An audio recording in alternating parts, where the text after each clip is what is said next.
नमस्कार। एक बार फिर चाणक्य गुरु के डिजिटल प्लेटफॉर्म पर मैं आप सभी का हार्दिक अभिनंदन करता हूं। दोस्तों, विगत कक्षा में हमने वर्ण की परिभाषा, वर्ण संबंध में जो हमारे वर्ण के प्रकार थे, कितने प्रकार होते हैं, या फिर माहेश्वर सूत्रों के अनुसार वर्ण कितने होते हैं, पाणिनीय शिक्षा के अनुसार वर्णों की संख्या कितनी होती है, ये सब जानकारी हमने जान ली थी। आज दोस्तों हम व्याकरण शास्त्र के विषय में अध्ययन करेंगे। व्याकरण शास्त्र, व्याकरण जो शास्त्र है हमारा, इसके विषय में अध्ययन करेंगे। व्याकरण की व्युत्पत्ति, व्याकरण किसे कहते हैं, या व्याकरण हमारे कहां कहां पे काम आती है, इस प्रकार से यहां पे जानकर लेते हैं। तो सबसे पहले देखिए दोस्तों, व्याकरण शब्द की व्युत्पत्ति बताना चाह रहा हूं मैं आपको। व्याकरण शब्द की जो व्युत्पत्ति होती है वो है वी आंग उपसर्ग डुक्रिय धातु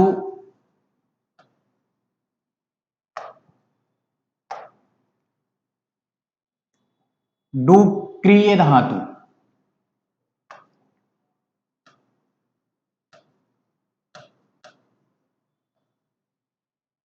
और लुट प्रत्यय। इस प्रकार से व्याकरण शब्द की जो व्युत्पत्ति है वो है वी आंग उपसर्ग डुक्रिय धातु लुट प्रत्यय। आगे चलते हैं, इसमें देखते हैं कि टकार है लुट प्रत्यय में और लकार है। टकार की जो इस संज्ञा हो जाती है वो हमारे हलंत्यम सूत्र से होती है। हलंत्यम एक सूत्र है, उससे होती है इस संज्ञा, और तस्य लोप से इसका लोप हो जाता है। लोप का अर्थ होता है दोस्तों गायब। गायब होने के कारण से ये टकार दिखाई नहीं देगा। ऐसे ही यहाँ पे जो लकार है, एक सूत्र है लसक तद्दिते, सूत्र से इस संज्ञा हो जाती है, तस्य लोप है, सूत्र से लय का लोप हो जाता है। तो यहाँ पे लुट प्रत्यय में जो शेष रहता है वो रहता है यू शेष रहता है। इस प्रकार से डुक्रिय धातु में भी नकार की संज्ञा हो जाती है हलंत्यम सूत्र से, डू की संज्ञा हो जाती है आदिर नी टू डोह सूत्र से, और यहां पे जो शेष रहता है डुक्रिय धातु में वो रहता है क्री। अब बात करते हैं आंग उपसर्ग। हमारा जो मूल उपसर्ग होता है ये आंग ही होता है, आ मूल उपसर्ग नहीं होता है। आंग में नकार की संज्ञा हो जाती है तो शेष रहता है आ, और यहां पे जो वी है वो यथावत रहता है। इस प्रकार से जब इनमें हम इस संज्ञा या तस्य लोप से लोप करने के बाद में जो हमारा शेष रहता है वो रहता है वी आ क्री यू। अब आगे चलते हैं कि जो हमारी प्रक्रिया है व्याकरण की, तो उसमें बताया गया है यदि इक के आगे, इको यणचि सूत्र के द्वारा बताया गया है कि इक जो प्रत्याहार है इसके आगे यदि असमान स्वर हो तो वहां पे इक के स्थान पे यण आदेश हो जाता है। ये इक क्या है, यण क्या है, अभी कुछ समय बाद में आपको जब माहेश्वर सूत्र पढ़ाए जाएंगे उसमें प्रत्याहार बनाना सिखाया जाएगा, तब आपको अच्छी तरीके से बताया जाएगा कि इक क्या होते हैं, यण क्या होते हैं। तो अभी सरल रूप में मैं बताना चाह रहा हूं, इक जो हमारे होते हैं वो चार होते हैं, ई उ री ली। ऐसे ही यण आपको कल बता भी रहा था कि यणो अंतस्था य व र ल। बात करते हैं कि यहां पे जो ई कहां पे है, तो व में जो ई है इस ई के स्थान पे व ई, इस ई के स्थान पे यहां पे जो आदेश होता है वो होता है ये, और व यहां पे आधा है। इस प्रकार से व ये आ असमान अच होने के कारण से यहां पे ई के स्थान पे यह हो जाता है। आगे जो हमारी क्री धातु है, क्री धातु को लुट प्रत्यय में हम गुण करते हैं तो हमारा जो आदेश हो जाता है, री को जो गुण होता है वो होता है अर। इस प्रकार से कै अलग निकल गया, यहां पे जो री, कै में जो री थी इसके स्थान पे हमने गुण कर दिया, अर गुण कर दिया। आगे जो बात कर रहे हैं ये यू, इस यू के स्थान पे एक सूत्र है युवोर नाको, युवोर नाको। इस सूत्र से यहां पे यू के स्थान पे अन आदेश हो जाता है। आपको बता देना चाहता हूं, आदेश हमेशा शत्रुवत होता है, यानी आदेश होगा तो जो है उसको हटा करके होगा और आगम जो होता है वो किसी को हानि नहीं पहुंचाता है, इनकी आगम मित्रवत होता है। यहां पे बात करते हैं, अब इनको जोड़ते हैं तो वह, इसमें ये आ जुड़ जाता है तो या, इसमें आकार जुड़ जाता है तो कै पूरा हो जाता है, रै में ए जुड़ जाता है तो रै पूरा हो जाता है, आगे जो है हमारा न। इस प्रकार से निकल के आता है तो वैया कै रै न। आगे चलते हैं, हिंदी में हमारे नकार के स्थान पे हम अणत्व करते हैं, अणत्व संधि होती है, णत्व संधि। जबकि हमारे यहां पे एक प्रक्रिया है और उस प्रक्रिया में हमारे एक सूत्र काम करता है, वो है अट कुपवांग नुम वे व्यायी अपि। उस सूत्र के द्वारा नकार के स्थान पे अणय हो जाता है और अणय होने के कारण से जो हमारा रूप निकल करके आता है फिर, तो वही वह या कै रै न, व्याकरण। इस प्रकार से हमारा जो व्याकरण रूप है वो बनता है। अब हम इसको यदि नपुंसक लिंग में बनाना चाहें तो सुविभक्ति लाएंगे, सुविभक्ति के बाद में सु के स्थान पे अम आदेश हो जाता है, नपुंसक लिंग में अम आदेश होकर के यहां पे पूर्व रूप हो जाता है और बन जाता है हमारा रूप वैयाकरणम। नपुंसक लिंग में जब प्रयोग करते हैं तो हमारा जो रूप होता है वो होता है वैयाकरणम। इस प्रकार से मित्रों, व्याकरण शब्द की यदि व्युत्पत्ति पूछी जाए तो सबसे पहले आपको बताना है वी आंग डुक्रिय धातु लुट प्रत्यय। यदि मान लीजिए ऑप्शन में दोनों हो, विकल्प में यदि दोनों आए कि वी आंग डुक्रिय लुट, एक नीचे वाले आ गए वी आ क्री यू, तो इसमें इसको नहीं करना है, आपको जो विकल्प चुनना है जिसमें वी आंग डुक्रिय और लुट प्रत्यय हो वही आपको विकल्प चुनना है। इस प्रकार से व्याकरण जो शब्द है हमारा उसका निर्माण होता है। व्याकरण किसे कहते हैं, व्याकरण पढ़ना क्यों जरूरी है, तो देखिए बताना चाह रहा हूं, व्याकरण से हमारे जो भाषा है उनका विकास होता है, जो हमारे शब्द रचना है उनको हम ज्यादा से ज्यादा सुदृढ़ करते हैं। क्योंकि यदि हम व्याकरण नहीं पढ़ेंगे तो नियम नहीं जान पाएंगे, कौन से शब्द को कहां पे उच्चारित करना है, कौन से शब्दों को कहां पे साधुत्व प्रदान करना है। इस प्रकार की जो समस्याएं रहती हैं वो हमारे साथ लगातार चलती रहेंगी। इस कारण से वो समस्याएं नहीं हो तो हमें व्याकरण पढ़ना जरूरी है। चाहे हम कोई भी भाषा ले लें, हिंदी भाषा यदि हमें शुद्ध या साधुत्व बोलना है या उसमें यदि मान लीजिए हम कोई भी शब्द को साधुत्व प्रदान करना चाहते हैं तो हमें व्याकरण का ज्ञान जरूरी है। ऐसे ही संस्कृत भाषा है, संस्कृत भाषा में यदि हमें साधुत्व प्रदान करना है, शब्द रचना बहुत ही अच्छी तरीके से करना है तो हमें संस्कृत की व्याकरण पढ़ना जरूरी है। ऐसे ही यदि इंग्लिश की भाषा मान लीजिए हम पढ़ना चाहते हैं तो उसमें भी हमें ग्रामर जरूरी है। इस प्रकार से बात करते हैं कि व्याकरण, संस्कृत की जो व्याकरण है उसमें हमारे त्रिमुनि हैं, वो आधार हैं और इन त्रिमुनियों के द्वारा कुछ रचनाएं लिखी गई हैं, उन रचनाओं का क्या नाम है, उन रचनाओं के अनुसार उन मुनियों का अपर नाम भी बताए गए हैं। तो जानकारी प्राप्त करते हैं। सबसे पहले हमारी जो त्रिमुनि हैं उनके नाम लिख रहा हूं। त्रिमुनि,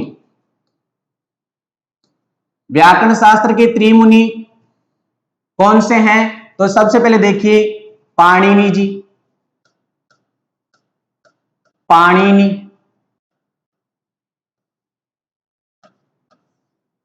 दूसरे जो मुनि थे वो हैं कात्यायन,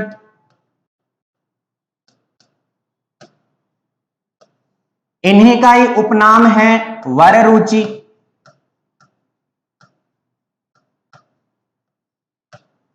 तीसरे जो मुनि हैं उनका नाम है पतंजलि, पतंजलि। ये त्रिमुनि कहलाते हैं। व्याकरण शास्त्र के त्रिमुनि कौन कौन से हैं? तो देखिए पाणिनि जी, कात्यायन, पतंजलि। इनकी जो रचनाएं हैं या कृति हैं उनको हम कहते हैं तदुक्ति। इनकी रचनाओं को कहते हैं तदुक्ति, तदुक्ति या फिर रचना। सामान्य क्वेश्चन यहां से आ जाते हैं। तो पाणिनि जी की जो कृति थी वो है अष्टाध्यायी, अष्टाध्यायी।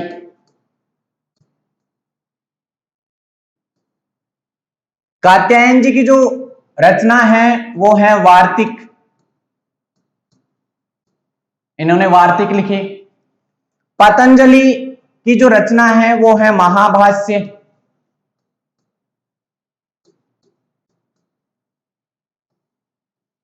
इस प्रकार से साथियों त्रिमुनि ये हैं। और तदुक्ति, तदुक्ति का मतलब है इनके द्वारा जो रची गई या रचे गए शास्त्र उनको कहते हैं तदुक्ति। अब पाणिनि जी की जो कृति है या रचना है वो है अष्टाध्यायी, कात्यायन जी की जो रचना है वो है वार्तिक, पतंजलि जी की जो रचना है वो है महाभाष्य। बात करते हैं कि अष्टाध्यायी में क्या लिखा इन्होंने। तो देखिए इन अष्टाध्यायी में इन्होंने सूत्रों का उल्लेख किया। वार्तिक क्या होते हैं? वार्तिक जो सूत्रों में जो कमियां रह गई थी या सूत्रों को सरलीकृत, जहां पे सूत्र समझ में नहीं आ रहा था उस सूत्र को सरलीकृत बनाकर के और कात्यायन जी ने वार्तिक लिखे। पतंजलि जी ने महाभाष्य लिखी, मतलब सूत्रों को ही प्रामाणिकता देने के लिए इन्होंने विस्तृत रूप से महाभाष्य लिखी। तो इस प्रकार से यदि मान लीजिए प्रश्न ऐसे भी आ सकता है कि सूत्रकार है क्या, सूत्रकार है क्या, तो आपको बताना पड़ेगा पाणिनि जी। ऐसे ही प्रश्न पूछ ले कि वार्तिककार है क्या, वार्तिककार है क्या, तो आपको बताना पड़ेगा कात्यायन। और ऐसे ही पूछ ले महाभाष्यकार है क्या, महाभाष्यकार है क्या, महाभाष्यकार है क्या, तो आपको बताना पड़ेगा पतंजलि, पतंजलि। इस प्रकार से सामान्य क्वेश्चन पूछे जाते हैं।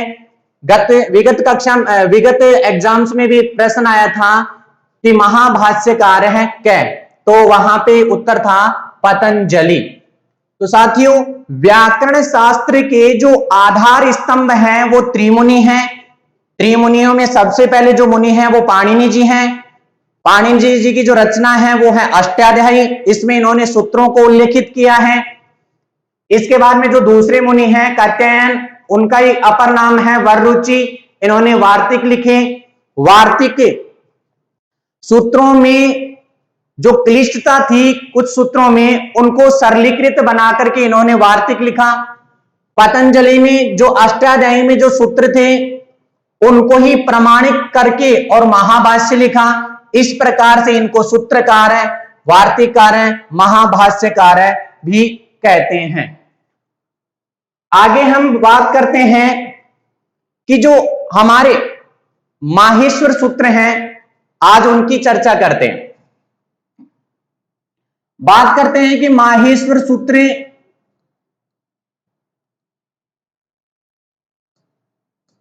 माहेश्वर सूत्रों की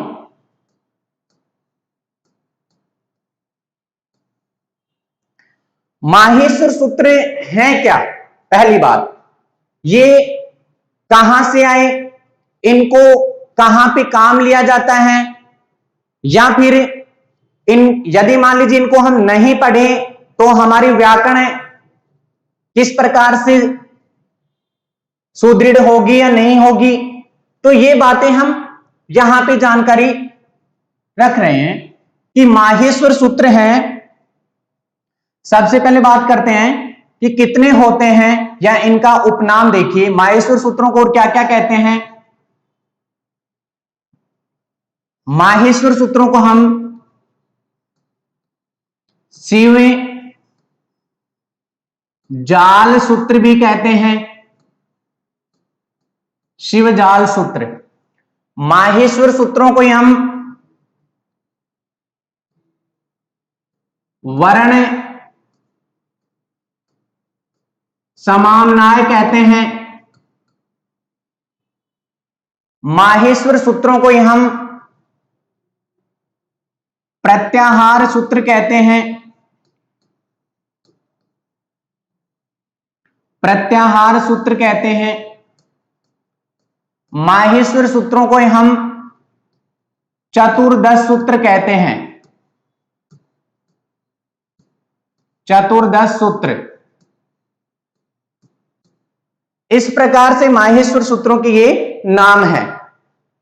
इनकी संख्या यदि पूछी जाए, डायरेक्ट प्रश्न किया जाए कि माहेश्वर सूत्रों की संख्या कितनी है, तो आपको बताना पड़ेगा चतुर्दश या 14 है। तो बात करते हैं कि कौन कौन से होते हैं माहेश्वर सूत्र। माहेश्वर सूत्रों को सबसे पहले देखिए, पहला जो सूत्र है वो है ए ई उ अण। दूसरा जो है वो है री ली कै। तीसरा जो सूत्र है वो है ए ओ गे। चौथा जो सूत्र है वो है आई आउ चे। पांचवा जो सूत्र है वो है ये वे रे टे। छठा जो सूत्र है हमारा वो है ले अण लण। सातवां जो सूत्र है वो है ञे मैं ने अणे ने मैं। ञे मैं गण ने मैं यम गणनम। आठवां जो सूत्र है वो है झबय झबय। नौवां जो सूत्र है वो है घ ड ध से गढ़ 10। 10वां जो सूत्र है हमारा वो है जय ब ग ड द से जब गढ़ 10। इस प्रकार से ये 10 सूत्र हैं। 11वां जो सूत्र है हमारा वो है ख फ छ ठ थ ख फ छ ठ थ च ट त व। ख फ छ ठ थ चट तौ। 12वां जो सूत्र है वो है क प य कपय। 13वां जो सूत्र है हमारा वो है से,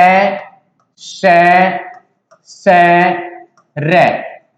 14वां जो सूत्र है वो हमारा है ले, इस प्रकार से माहेश्वर सूत्र हमारे हैं 14 है। माहेश्वर सूत्र इनका नाम क्यों पड़ा? क्योंकि ये तो हमने पहले वर्णों में भी पढ़ लिया था कि ए, ई, उ, री, ली, ए, ओ, आई, औ, या फिर कै, खे, गे, ये सब हमने पहले वर्ण में पढ़ लिया था। तो देखिए इनको माहेश्वर सूत्र इसलिए कहा जाता है क्योंकि एक बार भगवान शंकर की उपासना कर रहे थे या भक्ति कर रहे थे पाणिनि जी, और पाणिनि जी जब उनकी बहुत ज्यादा भक्ति कर रहे थे तो अचानक भगवान शंकर प्रकट होते हैं। भगवान शंकर प्रकट होकर के पाणिनि जी को कहते हैं कि वत्स आप वर मांगिए, आप इतनी भक्ति कर रहे हो, उस भक्ति से मैं प्रसन्न हूं और आप मांगिए क्या मांगना चाहते हो। तो जब वो ऐसे बोले उससे पहले उन्होंने डमरू बजाया। डमरू बजाने से वहां से ही ये जो हमारे सूत्र हैं उनको पाणिनि जी ने ग्रहण किया। इसलिए माहेश्वर यानी महेश के द्वारा, शिव के द्वारा या महेश के द्वारा दिए जाने के कारण से इनको माहेश्वर सूत्र कहते हैं। शिवजाल सूत्र शिव जी के द्वारा दी गई इसलिए शिवजाल सूत्र कहते हैं। वर्ण समामनाएं, वर्णों का जो ज्ञान है, यानी कि हम पहले वर्ण पढ़ चुके हैं। इसमें देखिए हमारे 9 अच हैं यानी 9 स्वर हैं वो समाहित हैं। ऐसे हमारे 33 जो व्यंजन है वो समाहित है। इस कारण से इनको वर्ण समामनाएं कहा जाता है। प्रत्याहार सूत्र क्या होते हैं या प्रत्याहार सूत्र इनको क्यों कहा जाता है, तो प्रत्याहार सूत्र के बारे में आपको बताया जाएगा कि प्रत्याहार क्या होते हैं। चतुर्दश सूत्र इसलिए कहते हैं क्योंकि ये 14 हैं, 14 चतुर्दश, इस कारण से ये इनके अपर नाम है माहेश्वर सूत्र के। अच्छा, माहेश्वर सूत्र किस प्रकार से उच्चारित किए जाते हैं, तो सबसे पहले देखिए मैं आपको उच्चारण करके बता रहा हूं। ए, ई, उ, अण, री, ली, कै, ए, ओ, गे, आई, औ, चे, है, ये, वे, रे, टे, ले, अण, न्य, मैं, गे, अणे, ने, मैं, झे, भे, न्य, घे, ढे, धे, से, जे, बे, गे, डे, दे, से, खे, फे, छे, ठे, थे, चे, टे, ते, वे, कै, पे, ये, से, रे, है, ले। इस प्रकार से इनका उच्चारण किया जाता है। अब आप ये सोच रहे हैं कि ये कहां पे काम आते हैं, हमें याद करना ही पड़ेगा क्या, जरूरी है क्या, इनको याद नहीं करें तो क्या हम व्याकरण शास्त्र सीख सकते हैं?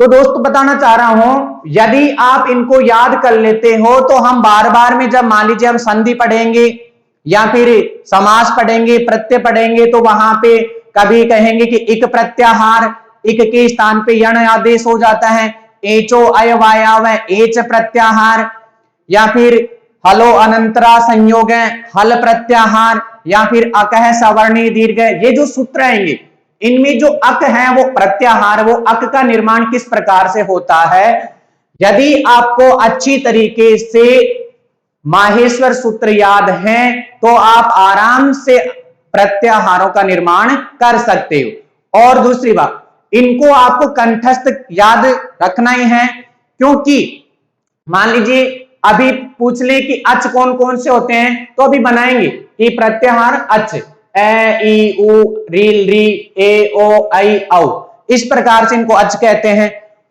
तो सबसे पहले बात यह है कि इनको ज्यादा से ज्यादा आपको याद करने हैं, और याद एक दिन में नहीं हो रहे हैं तो रोज आपको इनको पाठ करना है। और पाठ किस प्रकार से करना है, यदि मान लीजिए आप बहुत ही ज्यादा इनसे आपको याद नहीं हो रही है और आप बहुत ज्यादा परेशान हो, तो आप देखिए इस प्रकार से पाठ कर सकते हैं रोज सुबह सुबह या सायकाल। ए, ई, उन, रिल, रिक, ए ओंग ऐ औच हय वरट लण न्यम गण नम झबय गड़ दस जब गड़ दस थ थ छ ठ थ चट तौ कपय सस सर हल।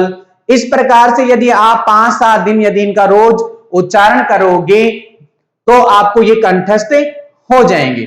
चलो बात करते हैं कि इनको माहेश्वर सूत्रों को प्रत्याहार सूत्र क्यों कहा जाता है, क्योंकि महेश के द्वारा प्रदान किए गए, इस कारण से इनको माहेश्वर कहते हैं। शिवजाल सूत्र शिव के द्वारा प्रदान किए गए इसलिए शिवजाल सूत्र कहते हैं। वर्ण समानताएं, वर्णों को इसमें समाहित किया गया है क्योंकि वर्ण के दो भेद थे, पहला था स्वर और दूसरा था व्यंजन। तो यहाँ पे स्वर भी हैं आपके सामने और व्यंजन भी हैं, इस कारण से इनको वर्ण समानताएं कहते हैं। प्रत्याहार सूत्र क्यों कहा जाता है तो ये हम अब पढ़ेंगे। चतुर्दश क्यों कहते हैं, क्योंकि 14 है, इस कारण से चतुर्दश सूत्र कहलाते हैं। इस प्रकार से बात करते हैं कि प्रत्याहार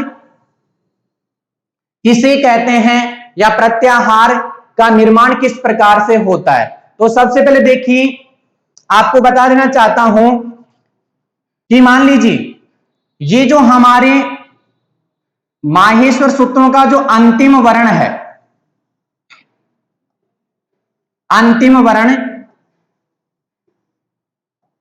ये हमारे इत संज्ञक कहलाते हैं। इनकी एक संज्ञा होती है और उस संज्ञा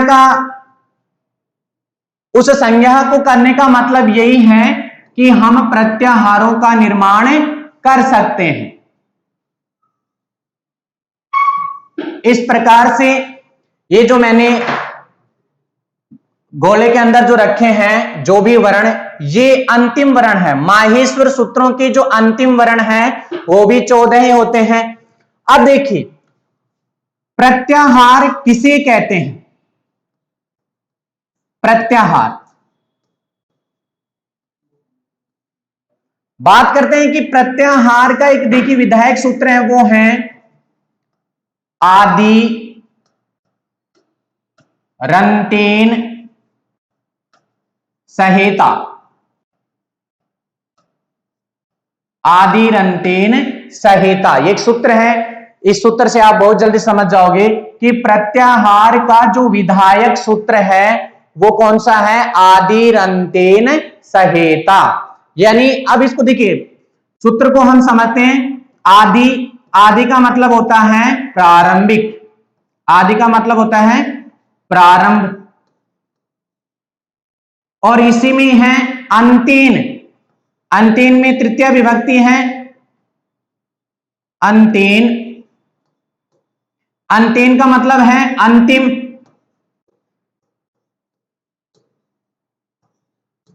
सहिता यानी कि ऐसे वर्ण जो आदि से लेकर के यानी कि प्रारंभ से लेकर के और अंतिम अंत तक हो, उनके बीच में जो वर्ण पढ़े जाते हैं वही हमारे प्रत्याहार के अंतर्गत आते हैं।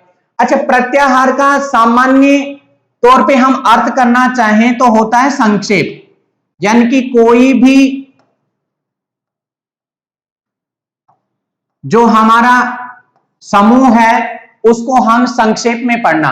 और यहां पे कौन सा समूह है, वर्णों का ही समूह आ रहा है। वर्णों का समूह है कोई, हम संक्षेप में पढ़ना यानी कि बहुत ही कम मात्रा में समझ जाना या पढ़ लेना।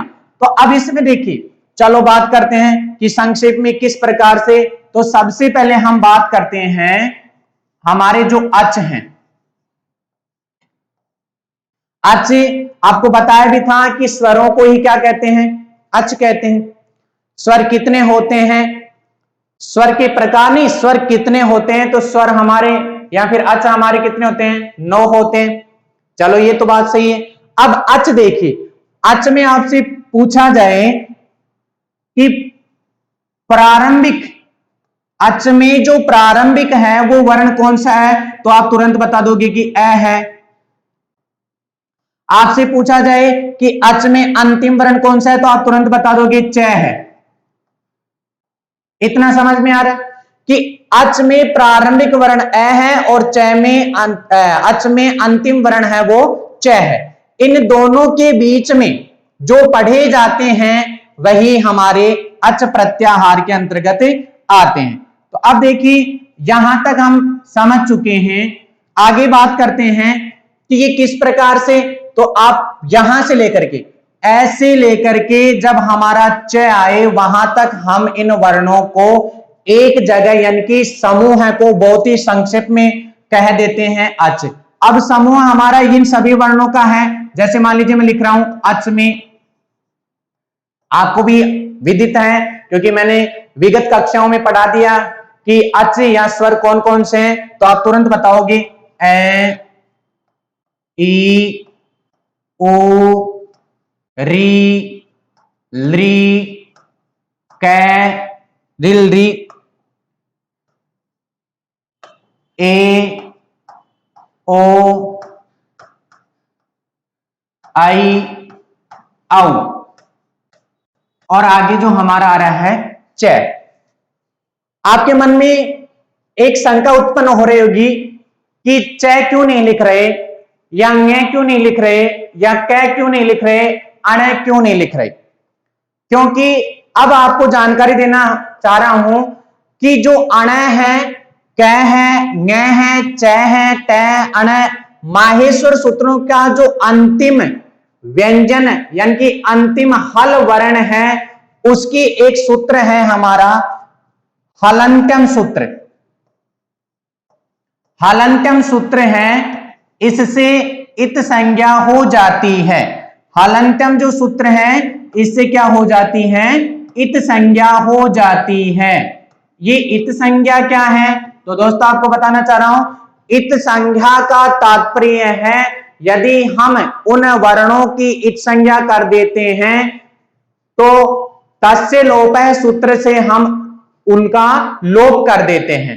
अब यहां पे देखिए आपको कह दूं कि हल अंत में, ध्यान से समझना, हल अंत्यम, हल हो, हल का मतलब व्यंजन, हल का मतलब व्यंजन वर्ण हो और वो अंत में हो। तो यहां पे देखिए मैं आपको कहूं कि ए, ई, ओ, अण, इसमें अंतिम हल वर्ण कौन सा है, तो देखिए अण ही हमारा अंतिम हल वर्ण है। हल का मतलब पुनः बता रहा हूं व्यंजन, यहां पे अंत में हल वर्ण है अण, ये स्वर है, ये भी स्वर है, ये भी स्वर है, यानी कि ये अच है, ये भी अच है, ये भी अच है, लेकिन ये क्या है, हल, हल का मतलब व्यंजन वर्ण है। तो इस प्रकार से इसकी क्या हो जाती है, इत संज्ञा हो जाती है। इत संज्ञा होने के बाद में एक सूत्र आता है तस्य लोपः, तस्य लोपः।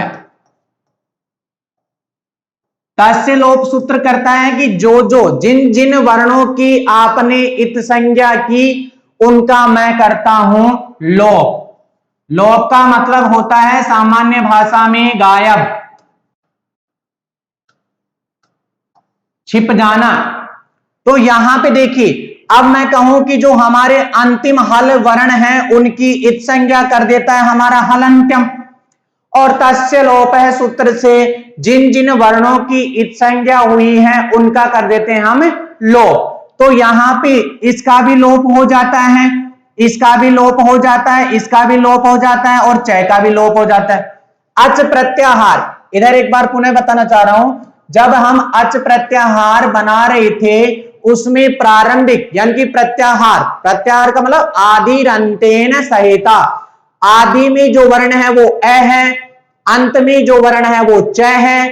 तो यहां पे आदि से लेकर के अंत तक जो वर्ण है उनके अंदर जो वर्ण आ रहे हैं, कि उनके बीच में जो वर्ण आ रहे हैं वो कौन कौन से हैं, देखिए अ है, ई, ओ। अण को इसलिए नहीं लिख रहे क्योंकि ये इत संज्ञक वर्ण है, हलंत्यम सूत्र से इसकी इत संज्ञा हुई है और तस्य लोप से इसका लोप हो गया। लोप हो गया तो मतलब गायब हो गया, गायब होने के बाद में भी उसको थोड़ा ना लिख सकते, तो यहाँ पे अण भी नहीं लिखा जाएगा। ऐसे फिर री, री, कै नहीं लिखा जा रहा, इसके बाद में ए, ओ लिखा जाएगा, ङ नहीं लिखा जाएगा क्योंकि ङ भी अंतिम हल वर्ण है और हल वर्ण होने के कारण से इत संज्ञा हो जाती है। इत संज्ञा होने के कारण से यहां पे इसका भी लोप हो जाता है। इसके बाद में आई औ चय हम नहीं लिखेंगे, सिर्फ यहां पे आपको बताया गया है कि अच हमारा जो प्रत्याहार है उसमें चकार है वो अंतिम वर्ण है, अंतिम वर्ण के पहले तक जो वर्ण आ रहे हैं वो हमारे अच प्रत्याहार में हम उनको गणना करेंगे। इसके बाद में बात करते हैं हमारे जो प्रत्याहार है, अन्य भी प्रत्याहार, जैसे मान लीजिए इधर देखिए मैं लिख रहा हूं अक प्रत्याहार, और अक प्रत्याहार हमारा काम आएगा जब मान लीजिए हम अक है, सवर्णे, दीर्घ है, दीर्घ स्वर संधि पढ़ेंगे। दीर्घ स्वर संधि में अक प्रत्याहार, अक क्या होते हैं वहां पे आपको जानना पड़ेगा। तो इससे अच्छा है कि आप यदि माहेश्वर सूत्रों को बहुत ही कंठस्थीकरण कर लोगे तो आपको अक में समस्या नहीं आएगी। अब आप आराम से बना सकते हो कि अक प्रत्याहार किस प्रकार से बनता है। तो देखिए अक में प्रारंभिक जो वर्ण है, यानी कि आदि का मतलब होता है प्रारंभ, प्रारंभिक में जो वर्ण होता है वो अ है, अंतिम जो वर्ण है वो है क। इस प्रकार से इनके बीच में जो वर्ण आ रहे हैं वो आ रहे हैं हमारे ए, ई, उ, री, ली। इस प्रकार से ये 5 वर्ण आ रहे हैं। देखिए इसमें भी ए, ई, उ, री, ली, क। तो क यहां पे, तो क का भी यहां पे हम क्या कर देंगे, लोप कर देंगे। इस प्रकार से साथियों आज जो हमारा टॉपिक था वो था व्याकरण शास्त्र के विषय में। सबसे पहले हमने पढ़ा व्याकरण शब्द की व्युत्पत्ति, उसके बाद में व्याकरण के जो त्रिमुनि हैं पाणिनि जी, कात्यायन और पतंजलि, उनकी जो रचनाएं हैं उनको क्या कहते हैं, तदुक्ति कहते हैं। तदुक्ति कौन कौन सी थी, अष्टाध्यायी, वार्तिक, महाभाष्य, उनको पाणिनि जी को सूत्रकार भी कहते हैं, कात्यायन जी को वार्तिकार भी कहते हैं और पतंजलि को महाभाष्यकार भी कहते हैं। उसके बाद में हमने जाने माहेश्वर सूत्र, शिवजाल सूत्र इनका नाम है, अपर नाम वर्ण समानताएं, प्रत्याहार सूत्र, चतुर्दश सूत्र 14 होने के कारण से कौन कौन से हैं ये सब हमने जान लिया है। प्रत्याहार किस प्रकार से निर्माण होता है, तो आदि अंतिम प्रत्याहार का विधायक सूत्र है। आदि का मतलब प्रारंभ होता है, अंतिम का मतलब अंतिम होता है। और हमारे जो अच प्रत्याहार इसमें कौन कौन से वर्ण आते हैं, तो देखिए ए, ई, उ, री, ली, ए, ओ, आई, औ। इस प्रकार से हमारे अच प्रत्याहार है। एक दो प्रत्याहार आपके सामने ओ लिख रहा हूं मैं, उनको आप बनाना। तो इसमें देखिए जैसे मान लीजिए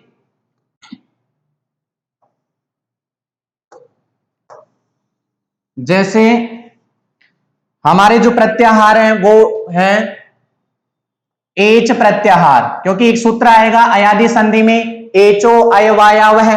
ऐसे ही मान लीजिए जस प्रत्याहार है, जलाम, जस, जसी। ऐसे ही